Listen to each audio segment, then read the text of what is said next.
¿Cómo están? Sean todos bienvenidos a este simposio virtual, el cual desarrollaremos junto a grandes expertos y especialistas en los temas de derecho penal. Vamos a hablar de 5 temas muy importantes y relevantes para el derecho penal ecuatoriano, y así también presentaremos a nuestros expositores. Como primer punto tenemos al especialista Nicolás Méndez Barahona con el tema elementos del tipo penal. Como segundo punto, la intervención de Yamilet Valareso Benalcázar, especialista en el elemento de la imputabilidad.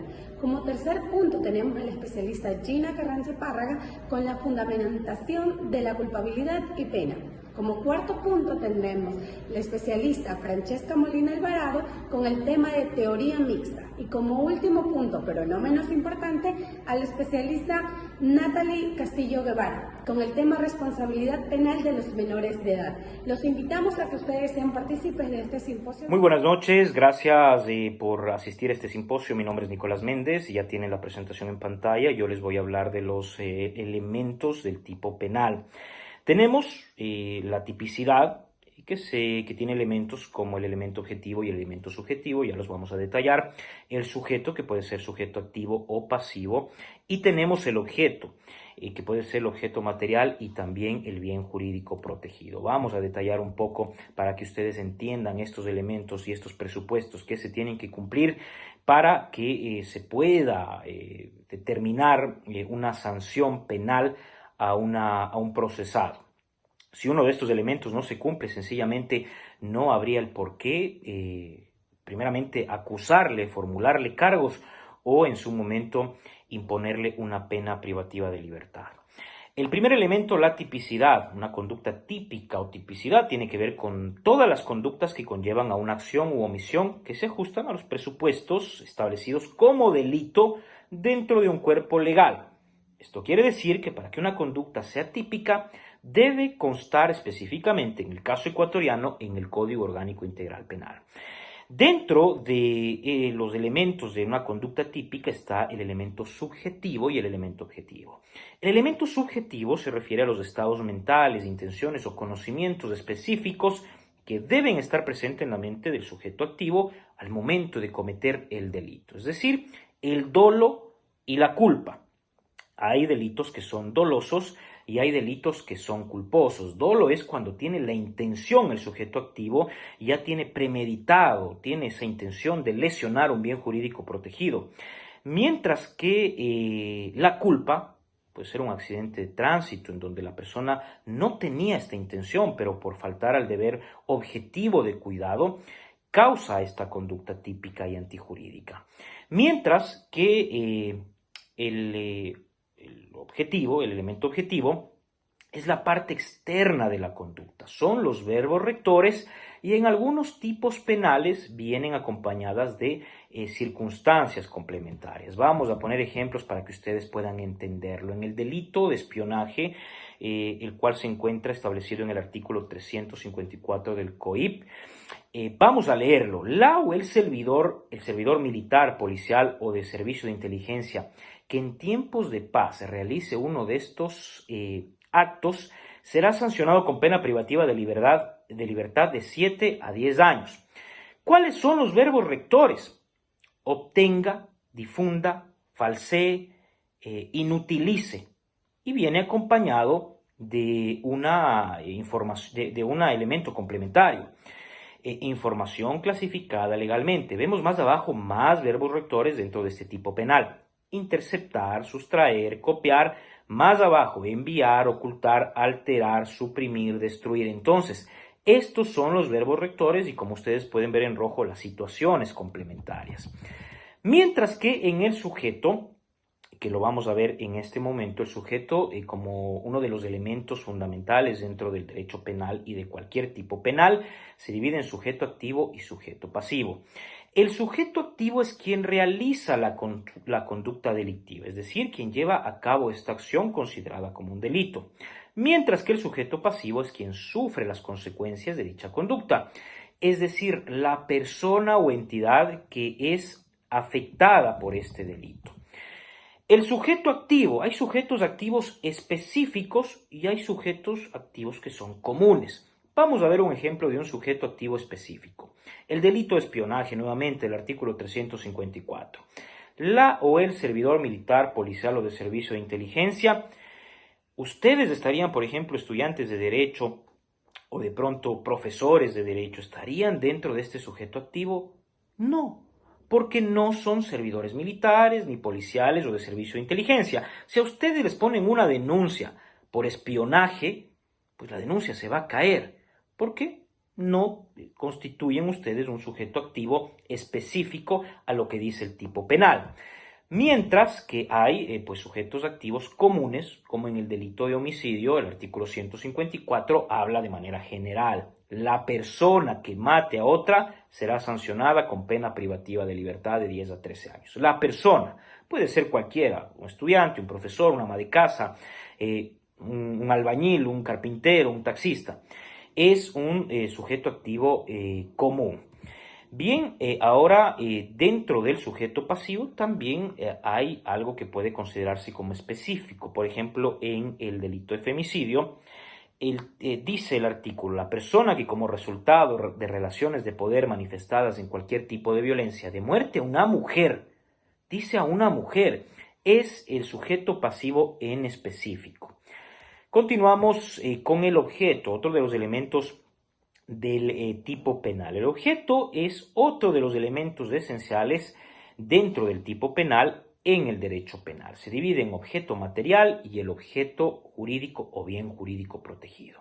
El objeto material se refiere a eso que ha sido afectado por la conducta delictiva cometida por el sujeto activo, es decir, aquello sobre lo que recae la acción del sujeto activo.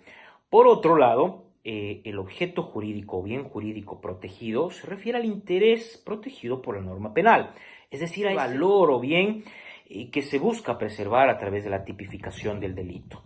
Vamos a ver en el hurto, el artículo 196 del COIP, la persona que sin ejercer violencia, amenaza o intimidación en la persona o fuerza en las cosas, se apodera ilegítimamente de cosa mueble ajena. Este es el objeto material, puede ser un celular, puede ser una tablet, puede ser una mochila, es un objeto material. Mientras que, ¿qué se tutela? ¿Cuál es el bien jurídico protegido dentro del delito de hurto? Son delitos contra el derecho a la propiedad privada, es decir, el bien jurídico protegido es el derecho a la propiedad privada. Bien, entonces, quienes están pendientes y han participado en esta ponencia dentro de este simposio, hay que tener nuevamente claro los elementos del tipo penal. Recuerden, la tipicidad, que se divide en elementos objetivos y subjetivos. La imputabilidad.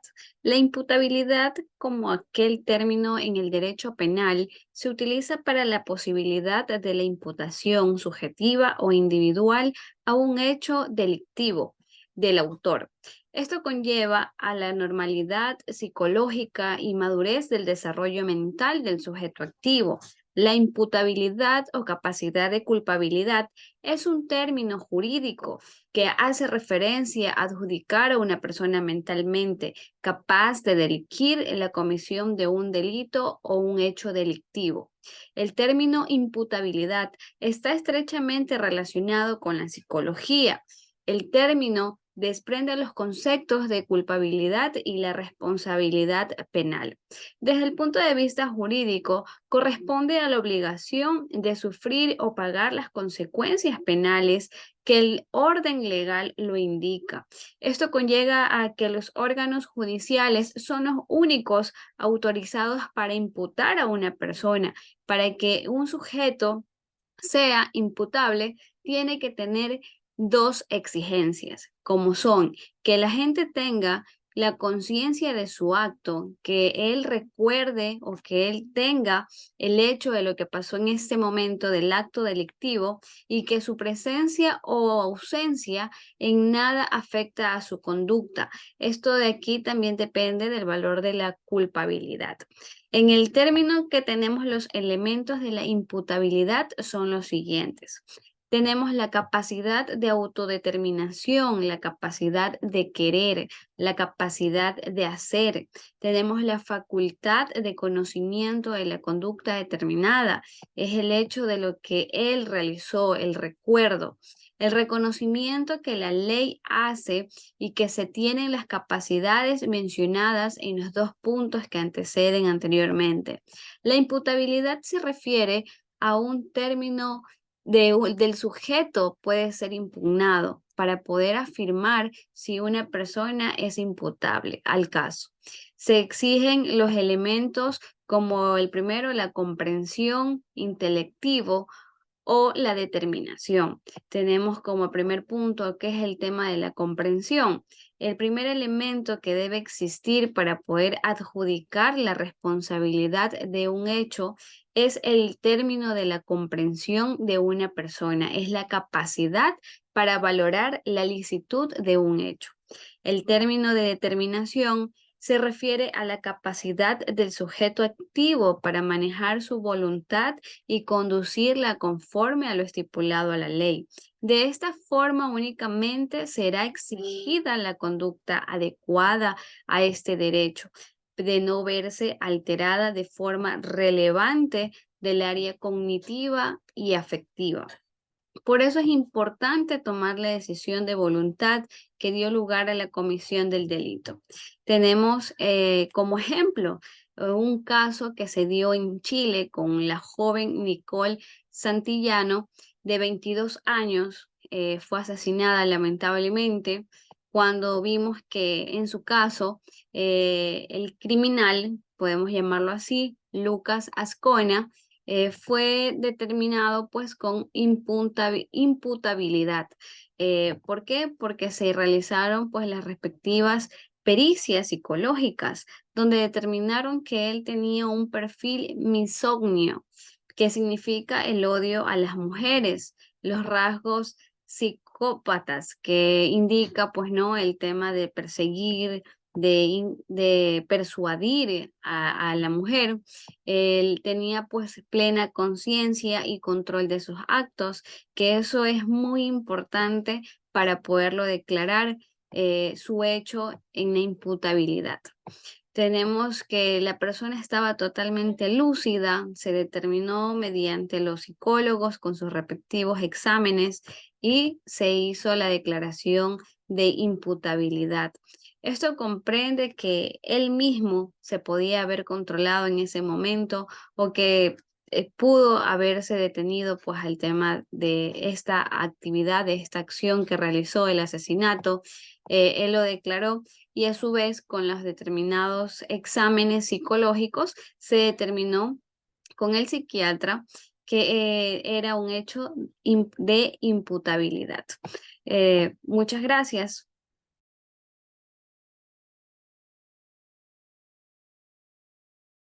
Otro tema muy importante es la culpabilidad y la pena como elementos del delito.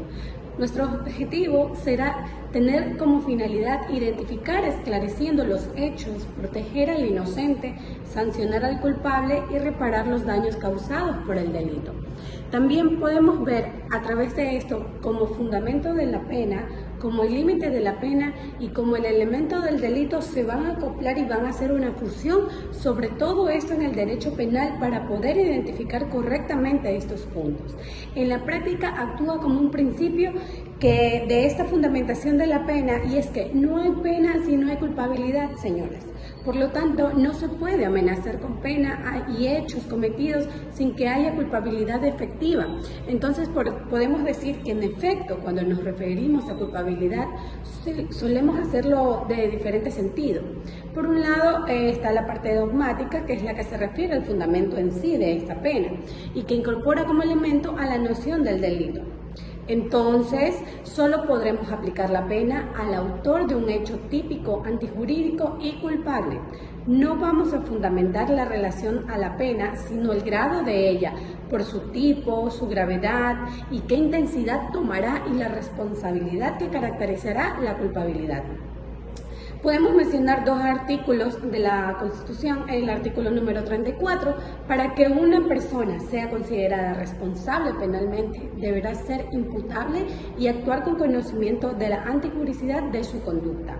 Y en el artículo 35 también mencionamos que no existe responsabilidad penal en los casos de prohibición invisible y trastorno mental debidamente comprobados.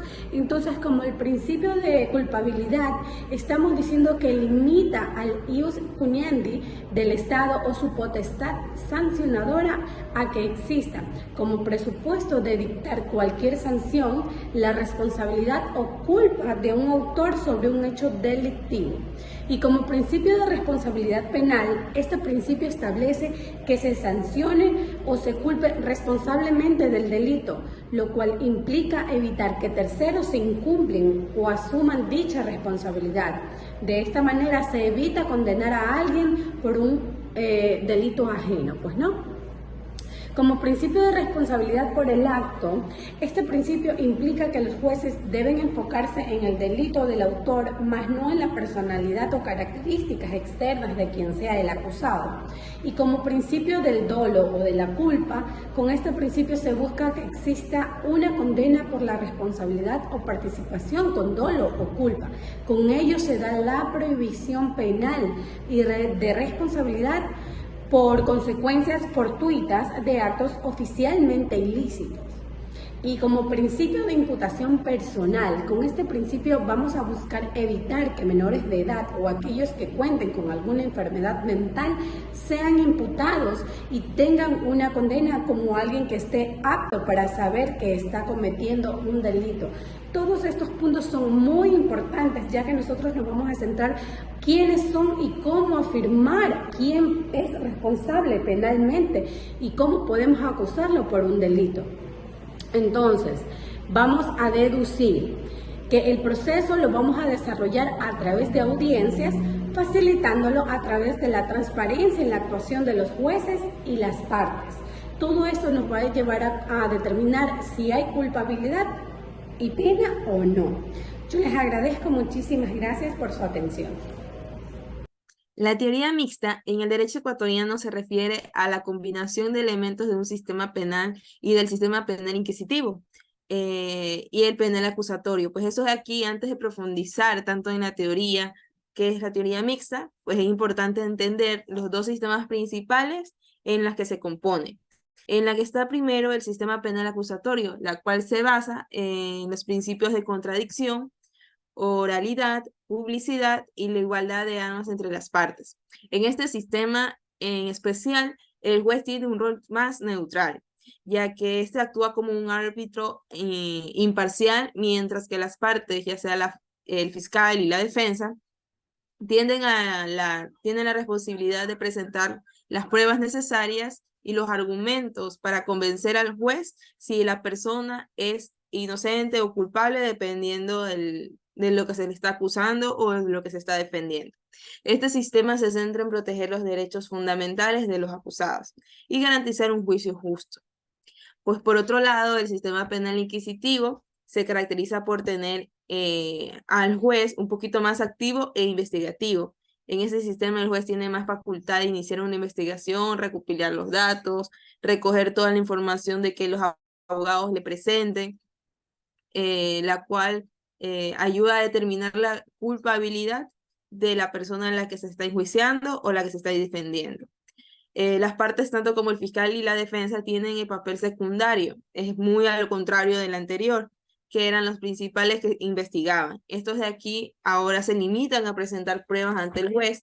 Este es un sistema en que se enfoca en la búsqueda de la verdad de los materiales y la eficacia de la persecución de los delitos. En contexto, pues este derecho penal ecuatoriano sobre la teoría mixta se refiere a la combinación de estos elementos. En la práctica, esto significa que se aplican principios del sistema acusatorio, pues las etapas del juicio oral, mientras se utilizan nuestros elementos, la investigación preliminar. Por ejemplo, durante la etapa de investigación, el fiscal tiene un rol sumamente importante y activo, ya que este es el de recopilar la información, las pruebas, para poder llevárselo y presentársela ante el juez. Sin embargo, en vez de que haya el juicio oral, se aplican los principios del sistema acusatorio como la contradicción o la oralidad. Buenos días a todos, me presento, mi nombre es Natalia Castillo y me complace el día de hoy poder hablarles sobre un tema de gran relevancia, el cual en el ámbito del derecho penal está involucrado. Se trata de la responsabilidad penal de los menores de edad en el sistema judicial penal. En nuestra sociedad es crucial abordar de manera adecuada los delitos cometidos por menores, considerando su vulnerabilidad y brindándoles la oportunidad de tener una rehabilitación y una reintegración en lugar de una mera retribución punitiva. Durante esta presentación exploraremos la evolución histórica de la responsabilidad penal de los menores, los principios fundamentales que rigen en este ámbito, así también como los desafíos actuales que enfrentamos a día de hoy en su implementación. También discutiremos las medidas socioeducativas aplicadas a los menores infractores y su impacto en la prevención de la reincidencia delictiva. Comencemos. La responsabilidad penal está regulada por el Código Orgánico Integral Penal, COIP, y la Ley Orgánica de Justicia Penal Adolescente, LOJPA. La edad mínima de responsabilidad penal son los 14 años de edad. Esto significa que personas que sean menores de 14 años no pueden ser sujetos a medidas penales. Sin embargo, pueden estar sujetos a otras medidas de protección y atención integral si se encuentran en situaciones de tanto vulnerabilidad o han cometido actos infractores. La responsabilidad penal juvenil. A partir de los 14 años de edad, los menores de edad pueden ser sujetos a responsabilidad penal juvenil. En estos casos se aplican medidas socioeducativas y de rehabilitación en lugar de penas privativas de libertad. En otras palabras, ir a una cárcel. El objetivo principal de la reintegración social es la prevención de la reincidencia. Esto significa que se crean estos programas para que estos adolescentes puedan reintegrarse a la sociedad de una mejor forma de la que ya estaban, por decirlo de alguna manera. Medidas socioeducativas. Las medidas socioeducativas son aplicadas a los menores infractores y se enfocan en su formación, en su educación y en su desarrollo personal. ¿Qué medidas se toman? Estas medidas pueden incluir orientación, tratamiento psicológico, programas de capacitación, trabajos comunitarios y otras actividades que busquen su rehabilitación. En general, estos tipos de jóvenes muchas veces caen en estos malos pasos debido a que en su hogar no tienen una formación adecuada. Entonces muchas veces existen problemas familiares de por medio que de alguna forma explican las acciones de estos chicos. Los trabajos comunitarios son muy importantes porque les permite esa interacción con otras personas haciendo algo positivo para la sociedad. Y los programas de capacitación les brindan esas herramientas a estos jóvenes para que se puedan formar, puedan aprender y puedan desarrollarse de la mejor forma posible. Hablaremos también de la justicia penal adolescente. La Ley Orgánica de Justicia Penal Adolescente establece los procedimientos y principios para los tratamientos de los menores en conflicto con la ley. Esta ley promueve la aplicación de medidas de protección, restitución y responsabilización, así como la participación activa de los padres o representantes legales en el proceso. Es importante destacar que muchas veces estos jóvenes no necesariamente viven con sus padres, sino que están ligados o están sujetos a sus tíos, a sus abuelos en muchos casos. Entonces, esta formación no es solo para el menor, sino también para las personas que van a vivir con él cuando él ya se reintegre a la sociedad. Entonces, esto es un trabajo en conjunto muy importante que van de la mano y si alguna de las dos partes fallan, entonces este proceso no se podría dar. Entonces recordemos que esa unión familiar va a ser siempre importante en este proceso tan difícil que es la reintegración del menor a la sociedad. Muchas gracias. A continuación, formularemos una ronda de preguntas realizadas por nuestra audiencia a través de nuestros canales interactivos. La primera pregunta va dirigida para el especialista Nicolás Méndez. Dentro de nuestra legislación, ¿hay clasificación de dolo? hay que tener nuevamente claro los elementos del tipo penal. Recuerden, la tipicidad, que se divide en elementos objetivos y subjetivos, tiene que haber dolo. Eso me preguntaban el otro día y evidentemente es algo que casi nunca se trata en los procesos penales en el Ecuador. El demostrar que dentro de una conducta típica existe esa intención, porque es un delito obviamente doloso, esa intención de dañar.